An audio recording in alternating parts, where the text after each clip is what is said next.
Hey Rise, I know it's not Friday, but tomorrow I have kind of a busy day with my kids and our homeschool adventures, and I had a moment last night in my small group with some women that really just struck a nerve. If you guys ever have an experience like that where something just really hits home with you. And I was eager to share some thoughts that I had, thoughts that moment triggered in me, that I thought were really applicable to our businesses. And specifically, hey Michelle, hey Janine, new senior director Janine. That's my senior director dance. Congratulations again. But anyway, just sharing some things with you guys today that really hit home. If you've ever just had one of those life moments where some kind of lesson is taught to you via someone or something, and you think, I could apply that to my business. And if that doesn't happen to you yet, stick around for a while, long enough with you, bam, and it totally will. So today I'm going to talk to you guys a little bit about apples and onions. Okay, this is a funky onion, but it's still an onion. And I think I'm gonna make this a regular part of our group. So just listen and bear with me and see if any of this resonates with you. So apples represent things that you are grateful for. And this can apply to your life too, but I'm going to speak specifically to business because apples are sweet and fun, and we use them to make all kinds of treats and things like that. And onions represent things that you're struggling with right now in your business. And that could be any myriad of things. I can tell you guys personally right now, I'm struggling with a couple of things in my personal business. I had a baby 4 months ago, so I'm struggling with being as consistent as I'm used to being as a high gold. And I'm struggling with finding solid times to work like I'm used to, because we all know babies are unpredictable, and they're on their own schedule. They don't care about yours. They do what they want when they want. They've got the life, right? And I'm also struggling with mindset, which is why this particular thing struck me so hard, I think, because it's a personal struggle. You know, the things we're struggling with ourselves are the things that we see in others. And I'm struggling because I have several goals that I set in January, and we're at October, and I haven't reached any of them. And I'm very goal oriented. I like to have something to work towards, something tangible that I can reach, something that makes me feel like the things I'm doing are the right things, makes me feel successful. And when I don't hit them in my self-imposed timelines, I sometimes can get really harshly critical about myself. A lot of us leaders have been talking a lot about the Enneagram. Maybe we can have a couple of those leaders go live soon and explain that, but it's kind of like another personality quiz, like our colors quiz. I am a 1 on the Enneagram, which means I'm a perfectionist, particularly when it comes to myself and the things that I expect. I have high expectations of myself. So a few days ago, I was talking to my director, Tabitha Roach. Many of you know her. She's awesome. And I was having a coaching moment with her via Marco Polo, and I was venting out some of my frustrations with why I hadn't hit where... Oh, I just saw your little notification, Janine. I'm live now. Sorry. I'm struggling. I vented out. It's like, you know, I wanted to be here, but I'm not. And I'm way back here. And I wanted to be there, and I'm not. And I'm closer, but I'm not getting as close. And then I wanted to be here, but instead of moving closer to it, I've taken a few steps backwards with it. And she said something. If you don't know Tabitha, she is an excellent pep talker. Very excellent at what she does and pep talking. And she said, you and I have 2 different perspectives on everything you just said. And when I first heard that, I'm like, what is she talking about? And she said, you said I did A, but B. And I did C, but D. And what I see is that in spite of E, I accomplished F. And that kind of thing. So for instance, like I just shared with you guys, I've really struggled with any kind of resemblance of consistent working since the baby's been born. He's number 6. I've done this baby thing before, but we all know all babies are different, and he is a really low-key baby, but he's still a baby, and he has needs, and he wants to be cuddled, and he wants to be held, and he wants to be fed, and he needs to nap, and all of those things. And I've had another baby. This is my second baby that I've had since being with UBAM, and I had residual frustration because that time I had no systems in place when I had my baby, and so everything went off off the track. I was completely derailed with my business when I had my last baby, and so I really had in my head that I was kind of scared that was going to happen again.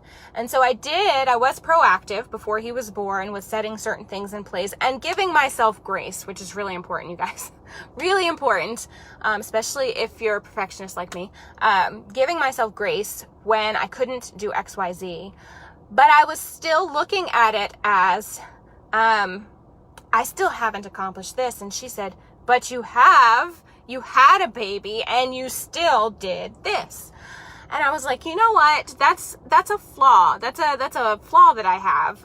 It's not my strength to always look at the glass half full instead of half empty. I tend to kind of go the other way.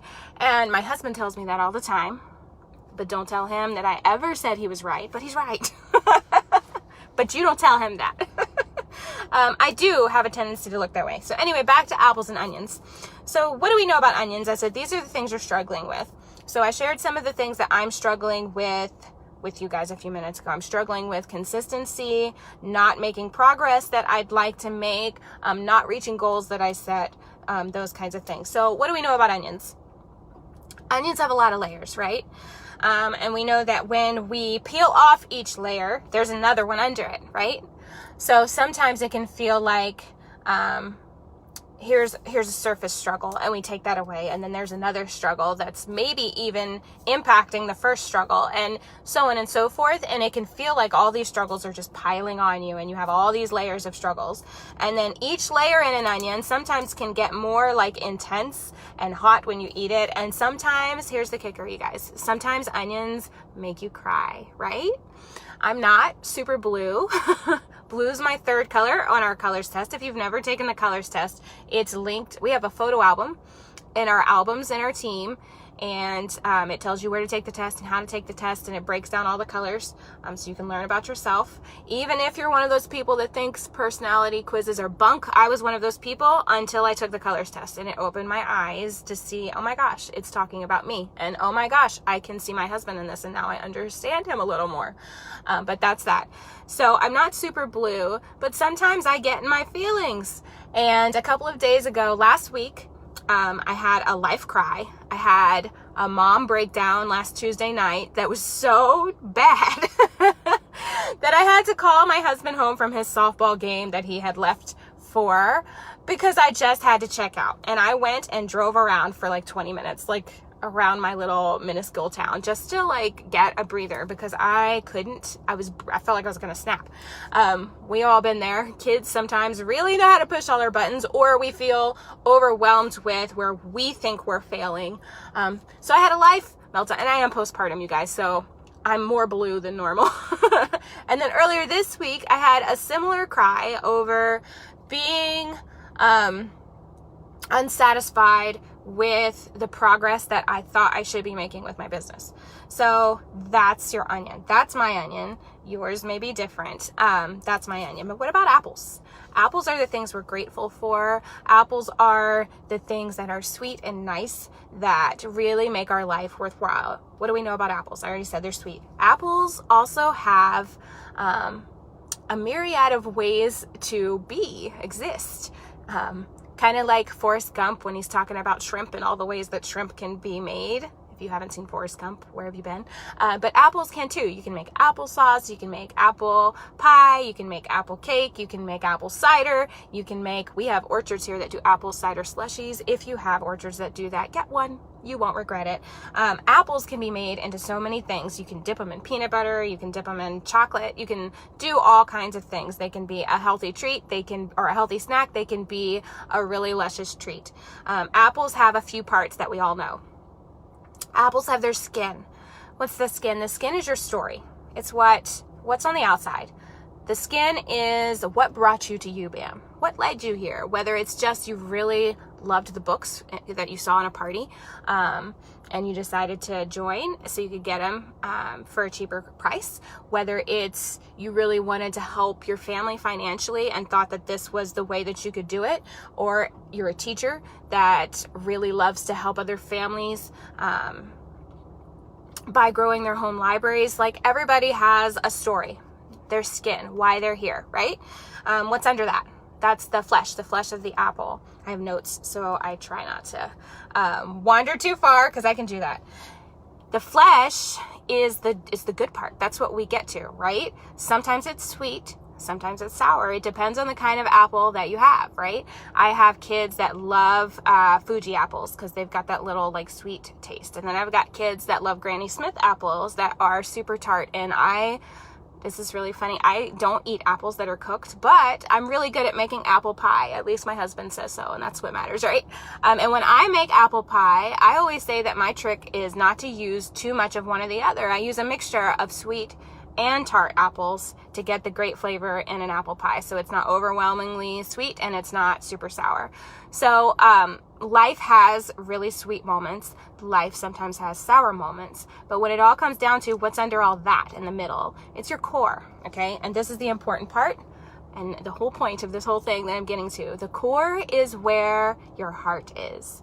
The core is where your mindset lies. The core is where your attitude is centered, and it impacts all the rest. This apple came from those seeds that are inside the middle of this apple, right? If those seeds had been rotten, if those seeds had been left untended, if those seeds hadn't received the proper ingredients, water, sunlight, all that kind of stuff to grow, then the rest of this apple wouldn't be here. So you always need to go back to your core and in your apple and combine those things and remind yourself in your mindset that no matter how much you feel like you've got a layer of onion struggle going on, if you feel like you're a hot mess express or whatever, you have the power over your mindset to change that and to focus on the things that are good. So in my particular instance, instead of focusing on, oh my goodness, I'm really struggling with getting back to my business the way that I want to because I have a baby, I can say, hey, I had a baby and I still made it to convention 3 weeks later. That's pretty awesome. I had a baby and I still am halfway to earning a trip to Hawaii. That's not as far as I want to be, but I still did it and I have a baby. I have a baby and I'm still booking parties. You have the power to look at your glass, and you might have to slap yourself on the hand a little bit. I have to, or get a good friend who you can really trust to be upfront with you when you're going down into that hole. Like, I had a Tabitha kind of say, you're looking at this the wrong way. You need someone that can do that for you so that you can focus on your apples. Doesn't mean the onions go away. We still have them. They're good for adding some flavor into some dishes sometimes too. They power us. They make us who we are. Our struggles are what make our growth so sweet when it happens. So we don't want them to go away completely. But if we turn our focus instead to the apples, then that's when we're really going to see the fruit. See what I did? Of our labor. I'm a pun person. But anyway, I had this idea, and I think that it would be fun. Maybe every week, Janine, tell me what you think of this. I can put up a little fun graphic, and we can share our apple from our business week. Like, what are we really thankful for? I'm getting flagged down by my oldest for the baby. He must be getting hungry. Speaking of babies, here, come on this side. And then we can also share our onion. Do you guys want to see a baby? Is it fuzzy? Yes. I'm just about done. Come here, baby. Hi. Say hello, everybody. This is Judah. He's worth the onions, right? He's worth the onions. And then we can share our onion for the week, our struggle, and we can rally together as a team and help each other, cheer each other on as we grow more apples, and then help each other work through the onions that we have, because we all have them. Anyway, I guess, hi. I guess I'm being called to duty and need to check out. But thank you so much for tuning in today. And I had to go live on my phone today. Hi, are you getting excited? You want to say hello? Oh, there we go. Don't want to bump your head. But if there's anything commented that I missed, my phone doesn't show comments as well as my iPad. I couldn't get my iPad. Are you watching me? To load up so I could go live today. I was having some technology struggles, but I will come back and respond to anything if there's any questions about what I've said. And why don't you guys go ahead and kick it off? It's not Friday, so I may still post a graphic tomorrow, but why don't we share below if you guys have something. What is your apple from this week with your business? The thing that you're proud of, the thing that you're thankful for, the thing that made you recognize why you're here and enjoy being a book boss. And then share your current onion. What are you struggling with? Maybe you don't have as many parties as you want on your calendar for this month or the fall. Maybe you are struggling with how to handle situations within your team if you're a leader. Maybe you just need some encouragement because you're not making progress towards a goal that you're working towards. Whatever it is, share below. We're a team, we're a family, we're here to help, and I'm looking forward to hear from all of you. So we're tuning out. Say bye. Say bye. Okay, ladies, happy Thursday. Hope you have a great day.